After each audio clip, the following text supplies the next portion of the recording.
Hello student, this is Shivani Chauhan. आज हम बात करेंगे अप्रोचेस टू असेसमेंट की, that is your syllabus of MEd fourth semester. ये आपका एक सिलेबस है जिसमें हम यूनिट 1 के बारे में पढ़ेंगे। उसमें पढ़ेंगे meaning, concept, need and importance of assessment की। असेसमेंट क्या है, दैट इज़ मूल्यांकन क्या है, क्या उसका मतलब है, क्या कॉन्सेप्ट है, नीड क्यों ज़रूरी है और इम्पॉर्टेंस क्या है। ओके, इन सब चीज़ों के बारे में बात करेंगे आज हम इस वीडियो में। स्टार्ट करते हैं, सबसे पहले बात करते हैं मीनिंग ऑफ असेसमेंट की। तो जो आपकी वीडियोज़ होंगी वो हिंदी में भी होंगी, तो जो हिंदी मीडियम है वो हिंदी वाली स्लाइड देख सकते हैं, बाकी मैं समझाऊंगी इंग्लिश वाली स्लाइड्स के थ्रू। ओके, सो स्टार्ट करते हैं। Assessment refers to a systematic process of collecting, interpreting and using information to make informed decision. तो असेसमेंट क्या है? असेसमेंट का मतलब है कि एक सिस्टमैटिक प्रोसेस जहाँ से आप क्या करते हो, मूल्यांकन करते हो, डिसीजन लेते हो। कि फॉर एग्जांपल आपको कोई डिसीजन लेना है किसी चीज़ के ऊपर कि आपकी जो एक्टिविटीज़ हैं स्कूल में, क्लास में या फिर ऑर्गेनाइजेशन में किसी भी, कैसी परफॉर्म हो रही हैं, जो आपने सोचा था वैसे परफॉर्म हो रही है या नहीं हो रही। तो उस चीज़ को चेक करने के लिए, अगर आपको चेक करना है कि क्या दिक्कतें हैं क्या नहीं हैं, तो उसके लिए आप असेसमेंट करते हो। ये डिसीजन लेने के लिए कि जो आपने प्लानिंग की थी, जो आपने पढ़ाया था, जो आपको लर्निंग आउटकम्स आपने रखे थे, क्या वो अचीव हो पाए हैं या नहीं हो पाए।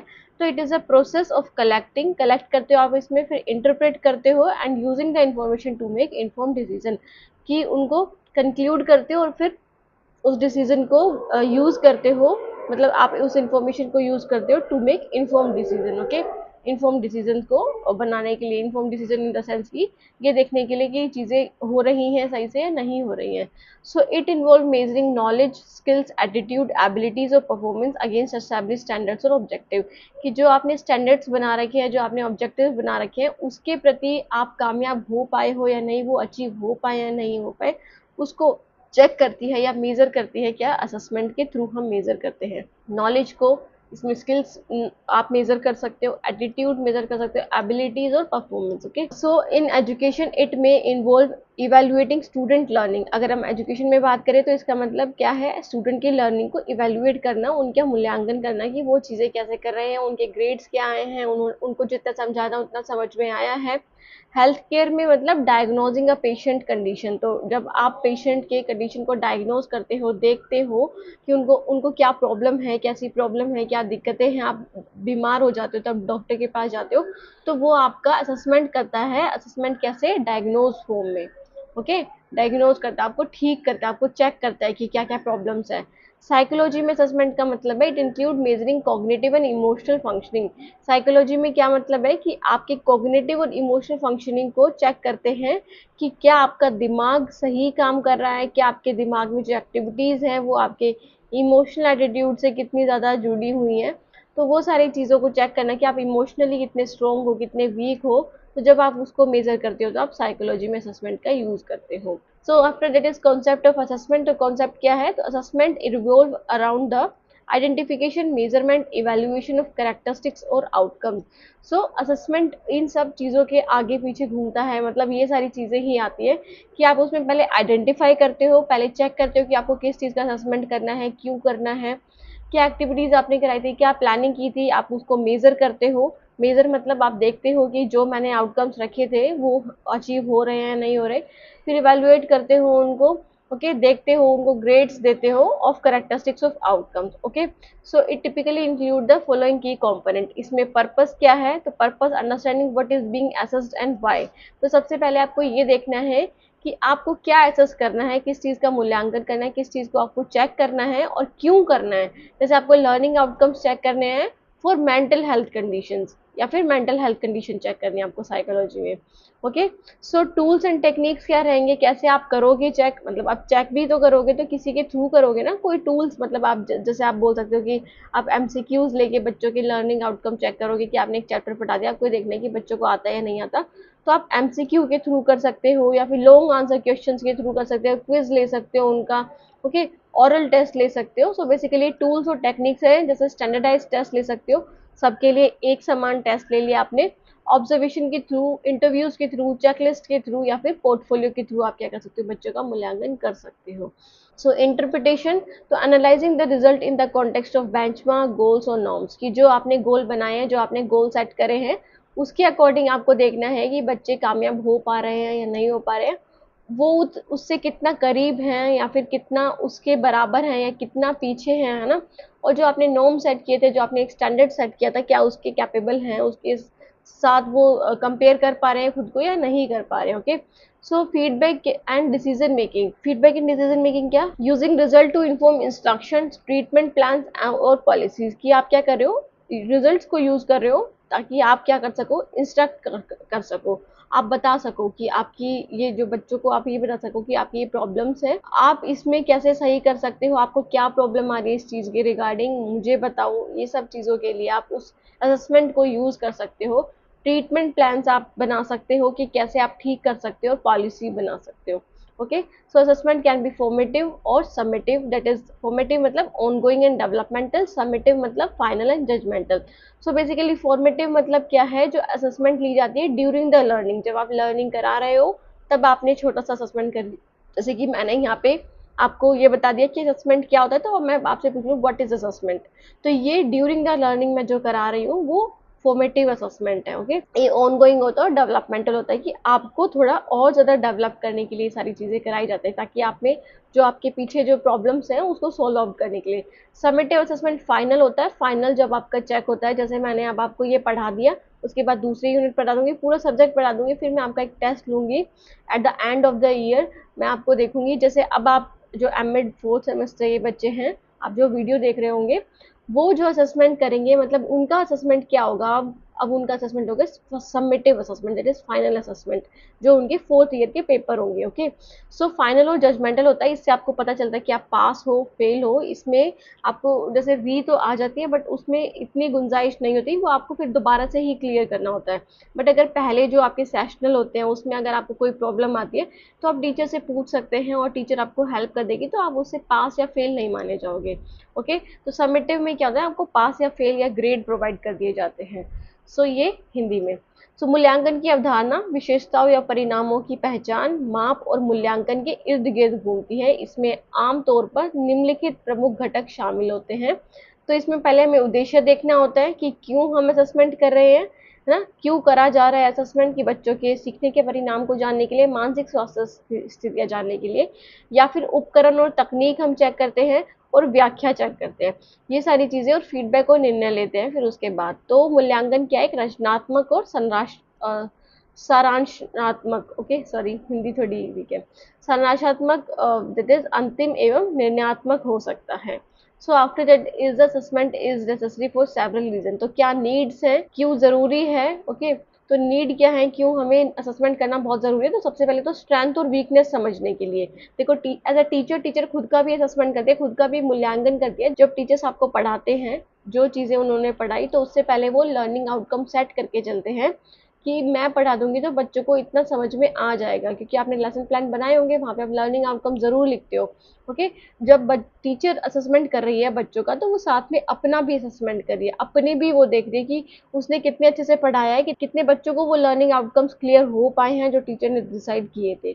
सो असेसमेंट नेसेसरी है स्ट्रेंथ और वीकनेस जानने के लिए, बच्चों का भी और खुद का भी। Okay, to identify the areas of progress and those needing support, कि जहाँ पे प्रोग्रेस मतलब आपको लगता है कि ये बहुत अच्छी चीज़ है बच्चों की। जैसे आपने मैथमेटिक्स का टेस्ट ले लिया बच्चों का, वहाँ पे बच्चे अलजेब्रा में, नंबर सिस्टम में बहुत अच्छा करे, बट ट्रिग्नोमेट्री में और दैट इज डेरिवेशन वगैरह में इनमें उनको प्रॉब्लम आ रही है। तो उनके स्ट्रेंथ एरिया जहाँ पे उनको अच्छे नंबर मिल रहे हैं वहाँ पे अलजेब्रा और ये सारे हो गए, और वीक एरिया उनके ट्रिग्नोमेट्री और डेरिवेशन, ये सारी चीज़ें हो गए। Okay, so to inform decision making, तो डिसीजन बनाने के लिए, दिखाने के लिए कि हमने क्या करा है।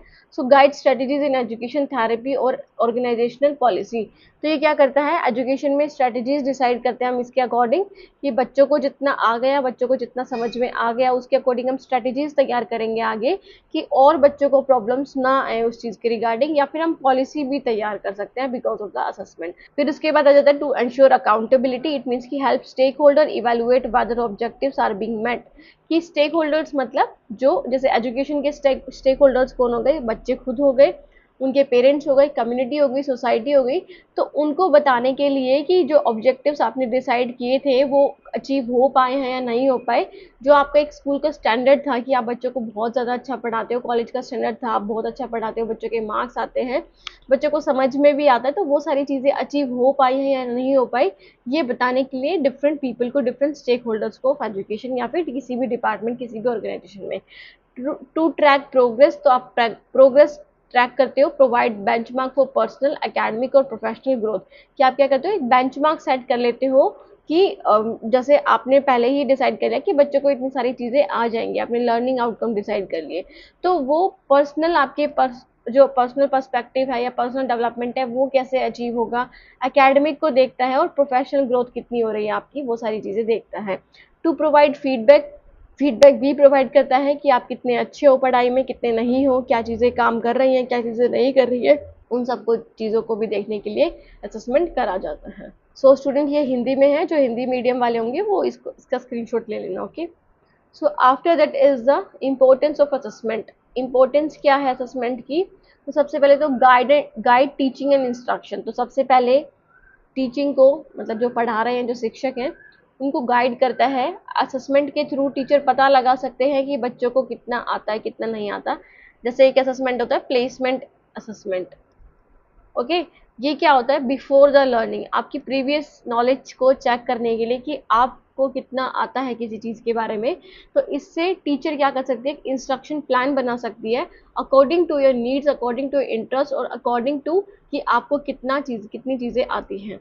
ओके, फिर है measure student progress and learning. Okay, तो स्टूडेंट की जो लर्निंग है, स्टूडेंट की जो अधिगम है उसको मेजर करते हैं कि उनको कितना आया। आप ग्रेड के थ्रू मेजर कर सकते हो उनको, ठीक है, मार्क्स के थ्रू मेजर कर सकते हो, परसेंटेज के थ्रू मेजर कर सकते हो। तो डिफरेंट चीज़ें हैं जिसके थ्रू आप बच्चों की जो परफॉर्मेंस है उसको मेजर कर सकते हो, और उनकी प्रोग्रेस को भी time by time from with the help of formative assessment और समेटिव असेसमेंट।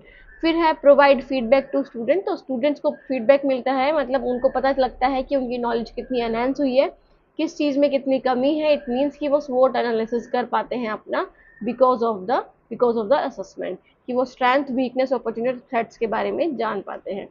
फिर है facilitate communication with parents and stakeholders, कि जब आप बच्चों का असेसमेंट करते हो तो जो उनके स्टेक होल्डर्स होते हैं एजुकेशन के, उनको आप बताते हो, उनसे आप बातचीत करते हो। आप अगर बच्चों को कोई पर्सनल प्रॉब्लम है तो वो भी आप पेरेंट्स से मिलकर, एज अ टीचर पेरेंट्स से मिलकर सोल्व कर सकते हो। ओके, फिर है सपोर्ट करिकुलम डेवलपमेंट। तो ये करिकुलम डेवलपमेंट में भी सपोर्ट करता है कि आपको बच्चों के नीड्स के अकॉर्डिंग बनाने हैं। तो आप दैट इज, आप मैंने बताया था प्लेसमेंट असेसमेंट के जरिए आप देख सकते हो कि बच्चों को कितना सीखने की क्षमता है, बच्चों के अंदर बच्चे कितना सीख सकते हैं, उसके अकॉर्डिंग आप करिकुलम प्लान कर सकते हैं। ओके, बना सकते हैं सिलेबस, और को करिकुलर एक्टिविटीज भी ऐड कर सकते हैं, वो सारी चीजें। फिर इट प्रमोट्स अकाउंटेबिलिटी। अकाउंटेबिलिटी क्यों प्रमोट करता है? जवाबदेही होता है, क्योंकि इन्हें बताना होता है to the different stakeholders of the education, like आपके पेरेंट्स हो गए, ठीक है, बच्चे खुद हो गए, स्टूडेंट्स खुद हो गए, एडमिनिस्ट्रेशन स्टाफ हो गया, टीचिंग स्टाफ हो गया, नॉन टीचिंग स्टाफ हो गया, सोसाइटी हो गई, ओके, कम्युनिटी हो गई आपकी। तो सबको इन्हें बताना होता है कि क्या रिजल्ट्स हैं इनके, क्या बच्चे पढ़ रहे हैं, कितना पढ़ रहे हैं, वो सारी चीज़ें आप कर सकते हो असेसमेंट के दौरान या फिर जरिए। एनकरेज रिफ्लेक्टिव प्रैक्टिस, कि बच्चे और टीचर खुद दोनों ही खुद पे गहन चिंतन कर सकते हैं, अपनी जो प्रैक्टिसेस हैं, जो जो उन्होंने पढ़ा है, वो सेल्फ रिफ्लेक्शन करके, ओके, या फिर सेल्फ असेसमेंट करके वो चेक कर सकते हैं कि उनको कितनी चीज़ें आती हैं। पीयर लर्निंग करके, कि अपने दोस्तों के साथ कंपैरिजन करके, खुद का एक दूसरे का पीयर असेसमेंट करके भी वो चेक कर सकते हैं। फिर है prepare student for real world challenges. आप असेसमेंट के जरिए बच्चों को क्या करते हो, बच्चों को बताते हो कि उनमें कितनी कमियां हैं, किस चीज़ में उनकी स्ट्रेंथ है। तो इससे जो रियल वर्ल्ड चैलेंजेस हैं, जो सचमुच के जो रियल वर्ल्ड में वो एक्सपीरियंस करते हैं, उससे बच्चों को प्रिपेयर करना सिखा देते हो बिकॉज ऑफ द असेसमेंट, क्योंकि उन्हें उनकी कमजोरियों के बारे में और स्ट्रेंथ के बारे में पता चल जाता है। ओके, पता लग जाता है। दैट इज इन हिंदी, आप इसका भी स्क्रीनशॉट ले लीजिएगा। मूल्यांकन का महत्व। सो स्टूडेंट, यही था हमारा टॉपिक, बहुत इजी सा टॉपिक था असेसमेंट के बारे में। असेसमेंट क्या होता है, आपने बीएड में भी इसके बारे में पढ़ा होगा, और यहाँ पे अगर पढ़ोगे तो बहुत इजीली आपको समझ आ जाएगा। बाकी चैनल को सब्सक्राइब करना ना भूलेगा। Thank you so much for watching the video. And also like the video if you like it, okay. और शेयर भी कर दीजिएगा जो एमएड 4th ईयर में है या एमएड 4th सेम में है, जो तैयारी करें, क्योंकि एग्जाम्स आने वाले हैं ना, तो इसलिए आप शेयर कर दीजिएगा इस चैनल को। Thank you so much for watching the video. मिलते हैं नेक्स्ट वीडियो में, तब तक के लिए take care, bye, have a nice day.